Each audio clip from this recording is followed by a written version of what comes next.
Welcome back, everyone. Oz here, and today I've got some r/am I the asshole for you all. As per usual, I'll be reading the post, giving you my thoughts and opinions, and I hope you do the same down in the comments below. And without further ado, let's jump right into it. Divine XX Juicy. Am I the asshole for refusing to demote my dog after my sister gave her baby the same name? Oh no. I, 26 female, have a dog named Charlie. Charlie is a golden retriever I adopted 4 years ago, and he's my best buddy. My sister, Emily, 29 female, recently had her first child, a baby boy. She and her husband named him Charlie. At first, I thought it was funny and didn't really think much of it. But then, Emily pulled me aside during a family gathering and said it was confusing and disrespectful for me to keep calling my dog Charlie now that her son has the same name. She asked me to rename my dog. I told her no. Charlie has been his name for 4 years. He knows it, responds to it, and it's on all of his paperwork. Changing it would be weird for him and for me. She got really upset and said it's not fair for her son to share a name with the dog, especially in family settings. She thinks it'll lead to jokes and confusion as her son grows up. My parents have weighed in, and while my dad says it's ridiculous to expect me to change my dog's name, my mom says I should just consider it to keep the peace. Now Emily's barely speaking to me, and a few family members think I'm being stubborn. I have no idea how I'm in the wrong here. The world's gone crazy. I love my dog, and I didn't name him despite anyone. I also think it's not my fault they chose a name already in use in the family. Am I the asshole? So before I get into my opinion, I want to go over this comment from Gloria of the 80s. There was a post years ago about a guy who had a cat named Nigel, and his sister, or roommate, started dating someone named Nigel. So they called the cat Nigel, and the guy Human Nigel. There's also this lovely comment from Tishers that states, suggest that she changes her son's name to Spot or maybe Rover. And the reason why I'm including these goofy comments is because this situation is fucking absurd. Because the dog existed for 4 years beforehand, and also, it's going to be very difficult to untrain Charlie as being the name of the dog and retrain them under a new name. The sister, knowing of OP's dog, still decided to go forward with naming her son Charlie. There are, quite literally, infinite names for them to choose from. And yet they chose to do one that corresponds with OP's dog, and now she's mad that her son shares a name with OP's dog that's 4 years older than her son. So perhaps she should change her son's name, or maybe the family can just call him Human Charlie or Baby Charlie, and Charlie can continue being main Charlie. Like, it's not like anyone in the family is gonna think that you named your son after a dog. Just let there be 2 Charlies. Also, tell your dog I said hi. Vivid Technician 829. Am I the asshole for taking everything that's mine when my roommate asked me to move out? My 21 male roommate, 21 female, and I moved into an apartment together about 5 months ago. We're friends, and she was the one who found the place and put me on the lease to sign. I was nothing but respectful as a roommate. We split chores, I did my dishes, and there wasn't any tension between us, or well, so I thought. One day, while I was out, she texted me, saying she needed to talk when I got home. When I returned, she sat me down and told me she wanted me to move out. She said she didn't think she wanted to continue living with me. She'd already talked to the landlord and set a move-out date for January 1st. I was blindsided, but I didn't put up a fight. I decided to leave as quickly as I could because why stay where I'm not wanted? I scrambled to find another place, and in the process, I realized something important. I paid for pretty much everything in the apartment.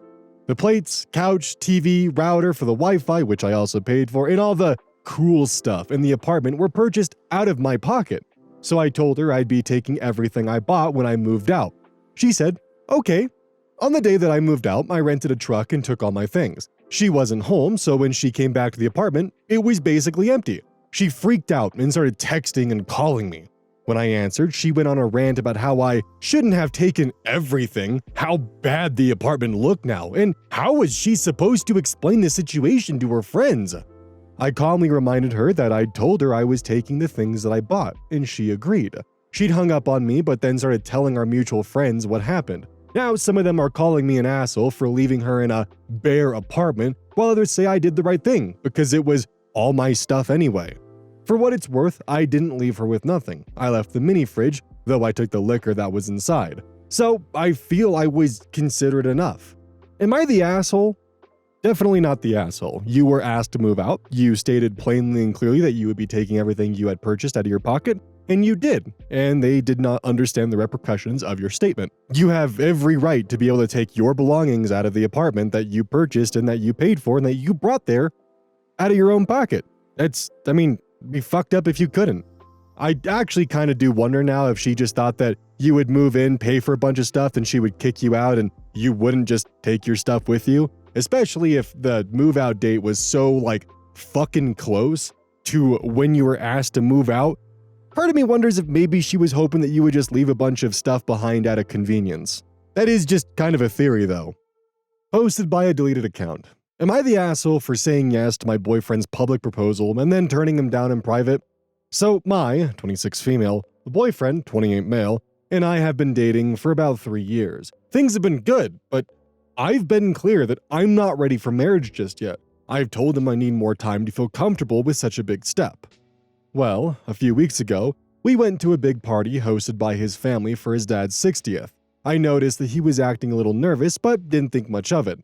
Then, during the event, he got everyone's attention, got down on one knee, and proposed to me in front of all of his friends and family. I was completely caught off guard and panicked. Now, I've heard stories about how rejecting someone in public can humiliate them, and I really didn't want to do that to him, especially in front of everyone he cares about. So, I said yes in the moment. Everyone cheered, and he looked so happy. I felt horrible for misleading him, but I didn't know what else to do. After the party on the car ride home, I told him privately and explained that while I love him, I'm not ready to get married yet, and that I only said yes to avoid embarrassing him in front of everyone. I thought being honest in private was the best thing to do. He got really upset and said I'd humiliated him even more because now he has to go back and tell everyone that we're not actually engaged. He said I should have just said no at the party if that's how I felt. I feel terrible that I've hurt him and put him in this position, but I also feel like he put me on the spot in front of everyone without considering my feelings. We have yet to tell his family or anyone, and they keep calling and texting to give their congrats, which is upsetting him even more, and I'm seeing videos his friend posted online of him getting on one knee, so it's pretty public now. So, Reddit, am I the asshole? Should I have just said no in public, or was I right to spare him the embarrassment in the moment? So, two things first and foremost. One, according to OP, they had made it clear that they're not comfortable with such a big step yet. And two, this happened at OP's boyfriend's father's 60th birthday. It's a really weird place to do a public proposal. Now, personally, I don't like public proposals because they put way too much pressure on the person being proposed to either say yes and make it a magical moment, or if they say no, they humiliate everyone involved. And I think that honestly, it's just not a good option to do a public proposal, unless your partner has previously stated in the relationship that they love public proposals and they would love for that to happen to them. If you have heard them say that, then you got the green light to go right ahead with that. But if you have not heard your partner say that they're interested in public proposal, please, for the love of God, keep it private for both of your sake. I think this is kind of an everyone sucks here because OP was put in a position that honestly I don't envy them being in at all. Like, they were put in a lose-lose situation. Either embarrass your boyfriend in front of his entire family and then have to leave the event, or break his heart in the car, in private, when the conversation can be held without prying eyes. But then, of course, there's going to be the cleanup afterwards. That's just not a good situation to be in. The boyfriend is definitely no saint here either for not only doing this at his father's birthday, but also if your partner signals that they're not quite interested in marriage yet, don't do a public proposal because that is just a recipe for disaster. And the only reason why I said everyone sucks here is because the girlfriend was put in a really just not good situation, and I can't firmly state that they're not the asshole here because honestly, I don't know what the right choice would have been here. I genuinely don't. And I'm just leaving it as kind of the neutral stance because both have their cons. I think overall, in general, I'm definitely leaning towards the girlfriend is not the asshole in this situation. But either way, depending on your stance on life and how you've grown up and where you stand just on a level of how you comprehend the world around you, people might find her actions to either be totally justified or an extremely asshole move to do. And that's kind of why I'm not really sure which one it would be. So I'd be curious to have your input. Do you think that it was the wrong move of her to accept the proposal in public and then decline it in private? Or do you think that she was just totally justified in the boyfriend doing a public proposal despite her saying the fact that she was not quite ready for a relationship at his father's 60th birthday was probably not the best move to do? Because I've never been in a situation like this before, and I can only really imagine it or even just begin to attempt to empathize with either side of this, and it's definitely a goddamn headache. Because if I were to also then look at the boyfriend side of this, there's a girl that he really loves. He wants to unify the love with her in front of everyone that he knows and cares about because he cares for her that much. She says yes in public. He is on cloud fucking 9 right now. Gets in the car with his new fiance, or at least in his mind that's what's going on, and then has his heart shattered. Like that sucks. Like, don't get me wrong. That is not a fun position for anyone to be in. But I still lean for everyone sucks here, but the girlfriend is certainly not the asshole in the situation, because the boyfriend, despite her saying that she wasn't ready yet, still went forward with a public proposal which has the most risk involved with it, and it turned out to not go in his favor. So please, let's hear your thoughts on it. The Jacka. Kick my family off my Amazon plan. So I've been paying for Prime for over 10 years now, since I was 17. No one in my family has ever paid a single month, and each of them orders stuff every day. I haven't really minded until I started crunching numbers and seeing the accumulation total. As I've seen that total, not a single one of them has ever thanked me or even wondered how they get packages so fast, and it wasn't until last week that I ordered some condoms and contraceptive pills that one of them made a remark while I visited, "Oh, so when were you going to tell us you got your girlfriend pregnant?" The amount of shame and embarrassment soared within a second almost made my blood boil. I have no idea how someone can just say that to my face and think it was totally okay. Me being super nice and calm guy, I just laughed it off and said today. That has stuck with me for so long, and I finally decided to change my password and not tell them the new code.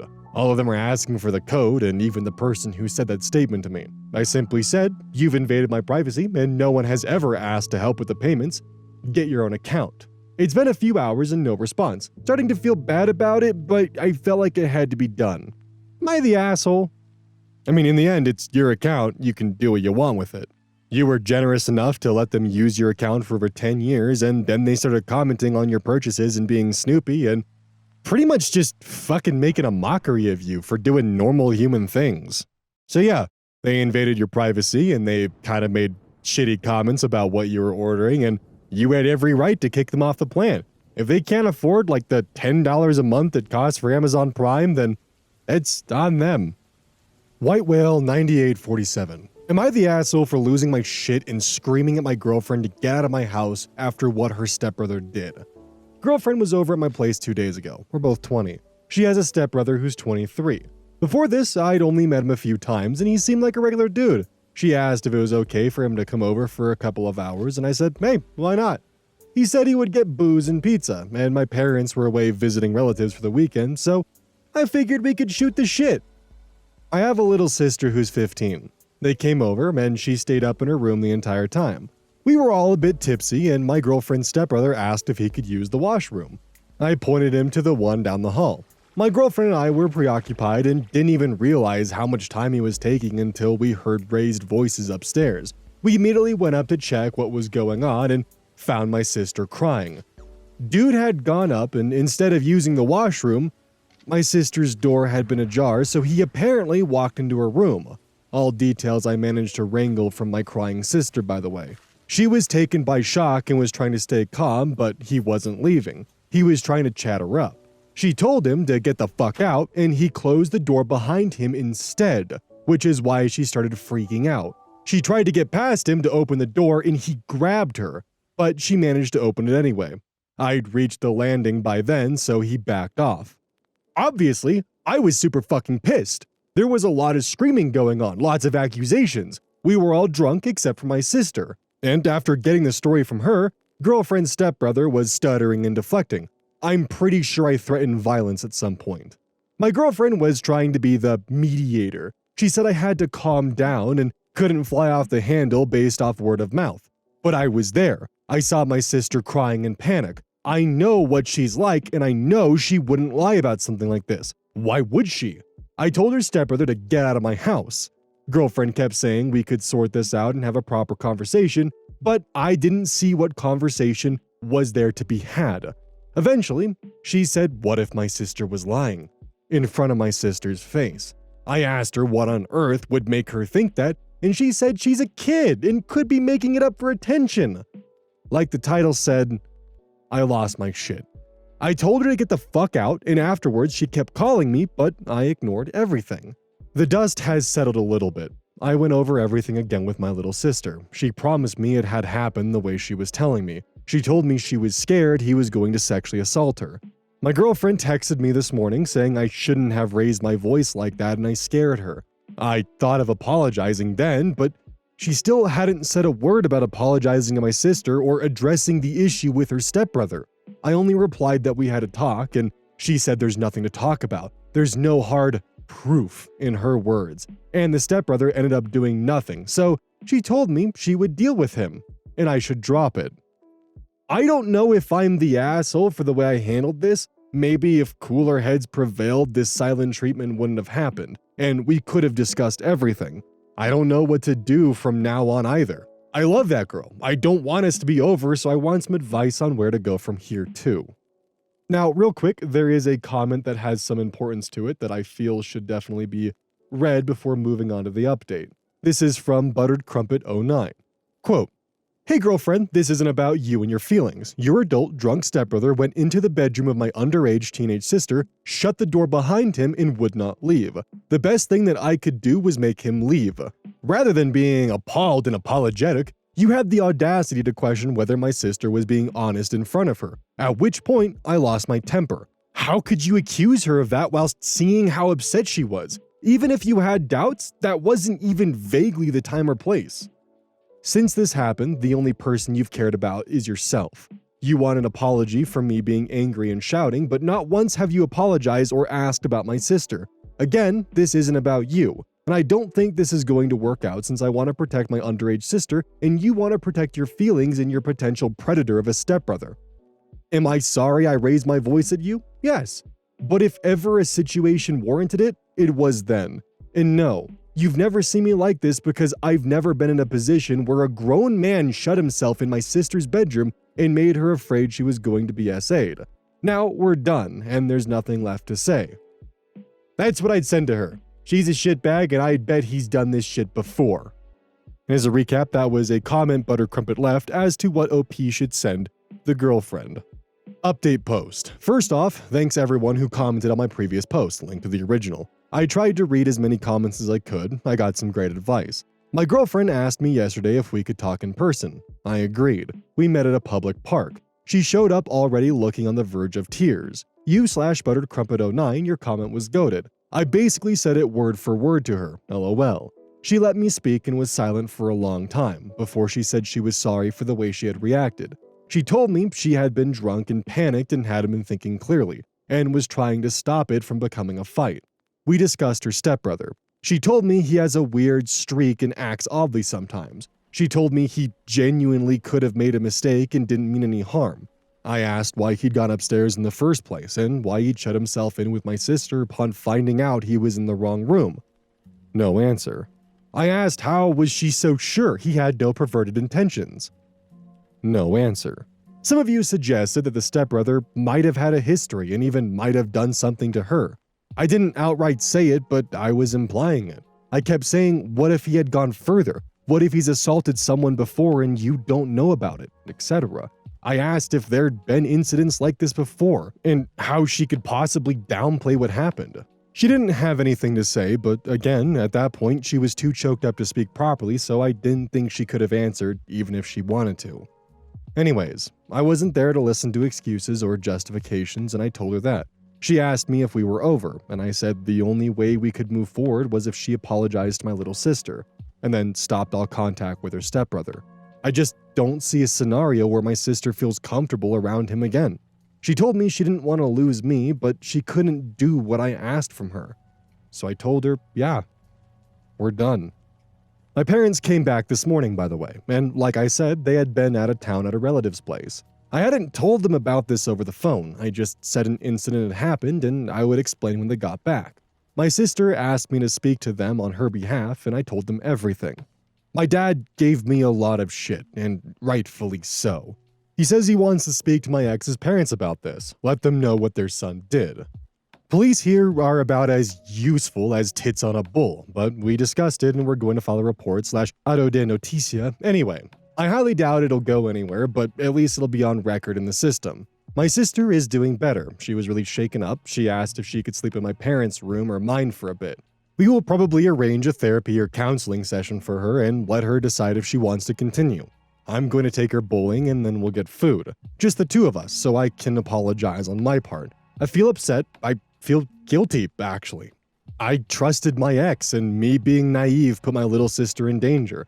I've always thought I was a responsible person, and this happening when I was supposed to be in charge is fucking me up. I'm pissed at myself, not gonna lie, but we move. My favorite comments to read were the ones telling me what to do to the stepbrother. I don't ever want to see his face again, but in case I do, someone let me know if you have a wood chipper lying around. Thanks again, everybody. Edit some things. People have asked if I can run a background check or something. I don't think it's legal for a civilian to do that in my country, Portugal. And I don't know if I can request one. I'll see though. Also, to everybody commenting about underage drinking, I was so confused. That's not a problem here, Lamau. I won't be incriminating myself or anything by filing a report, so don't worry. I do feel bad for OP because they have a lot of guilt attached to this that honestly they don't really need to have. In the moment they did what was needed, and there was no way they could have predicted that the stepbrother would have been that. I also think OP made the right decision by leaving his girlfriend and not putting up with any excuses. I do feel bad for his girlfriend because she is in the mental space of trying to juggle with the cognitive dissonance of, there's no way someone this close to me can do something so vile or rancid. It's extremely common for family members of those who have done something fucked up for them to try to distance themselves or try to cognitively distance what they know and the person they know from the action they did and try to find reasons behind it. That's very common.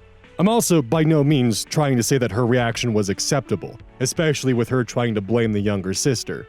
I'm only saying from just a psychological perspective, it's understandable for her to try and distance herself from the actions of her stepbrother and make sense of what the hell is going on.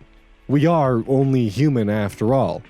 But her not being able to come to terms with things and have a conversation and properly admit to what her stepbrother doing being potentially fucking dangerous and disgusting, that's where the problem lies, is the aftermath of it and her not being able to come to terms or grasp the reality of the situation. And it's because of that she's now single. And I don't think anyone here is going to defend the girlfriend's actions of blaming the younger sister for what happened, or even defending the stepbrother for locking himself in a 15-year-old's room and blocking the exit so she couldn't get out. I think we're all very capable of understanding how fucked up all of that is. I hope OP's able to at least sleep a little bit easy because in the end, I don't think they really did anything wrong. Them raising their voice was entirely acceptable, and I don't think they should be blaming themselves for just relaxing and having drinks with their girlfriend. That's a very normal thing to do in your 20s. It's not your fault that turns out your girlfriend's stepbrother is a fucking freak. This one is marked NSFW because it involves the injury of a child, so just a general heads up and content warning. However, I'm also going to be tearing this post a new one. I'm going to be excluding their username, specifically because I don't want to attract hate towards them, but I do want to drag them through the mud. Am I the asshole for not wanting to drop charges on a 10-year-old kid?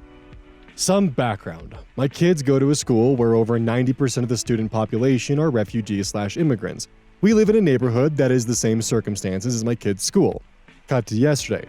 My 9-year-old girl was out at recess. She was playing basketball with friends. This bully walked up behind her, pushed her to the ground, and then when she was getting up, the kid kicked her in the head like it was a soccer ball. My wife went down to check my girl out of school. She'll be okay, I hope.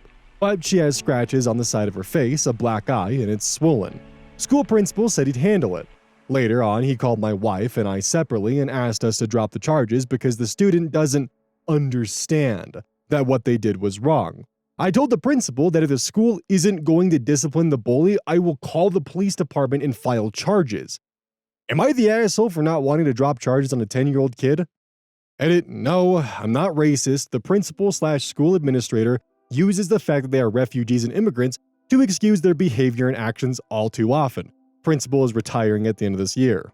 Update, she does have a minor concussion per EDPA, keeping an eye on her currently. Final update, it was decided at the meeting with my wife and kids, the parents and the SRO, and the principal that charges won't be filed at this time, but got some sense of justice. They are having the bully do community service at the school during recess and lunch breaks for the next 2 weeks. So this post is fake. And the reason why I know that is because when I look at the user's post history, they live in nearly the same goddamn area that I grew up in. It is a white affluent neighborhood area because they specifically talk about how they work at a Rite Aid, and the Rite Aid they mention, I know exactly where that fucker is. I'm not going to say which one it is because I don't want to dox the place this person works, but they don't live in an area that's 90% immigrants. No. And also, their post history has a lot of anti-immigration stuff where they also stated they do not like both legal and illegal immigrants, so there's that as well. And just a magnitude of weird sexist stuff, like how about for every action a man makes, there's an equal and opposite overreaction from a woman, just shit like that. But anyways, when I first saw this post, I was like, oh great, this is just random fucking rage bait. Then I look at their post history, saw they live in the area that I used to grow up in, and know for a goddamn fact what that specific area is like, down to the goddamn street intersection they talk about, and I know for a goddamn fact that West Ada District 2 is not 90% immigrants. It is white, like it is white. And don't get me wrong, there's a chance their child definitely was injured on the playground. That shit does happen. But I think there's an ulterior motive to this post, and it definitely doesn't quite sit right with me. Also, you can't drop charges you never filed, by the way. And keep in mind, by the way, I used to fucking do community service at the ESL Center in Boise. So, I'm actually pretty intimately familiar with what kind of immigrant populations are coming into Idaho, and this is not the kind of shit that you normally see, so fuck off with this shit. Hey, welcome to the outro. Don't forget this whole thing is basically brought to you by GamerSupps. If you like caffeine, then I can't recommend GamerSupps enough. Use code Oz at checkout to support the channel. And I do actually use this product. It's replaced all other sources of caffeine for me because I feel good. It doesn't have any of that extra stuff that a pre-workout blend might have. It's with a couple of the extra things to make it so you don't crash as hard. It's good. I like it. Personally, if you really want a good flavor, try the Soda Pressing Pear or even the Dragon Fruit Punch. Those two are my personal favorites right now.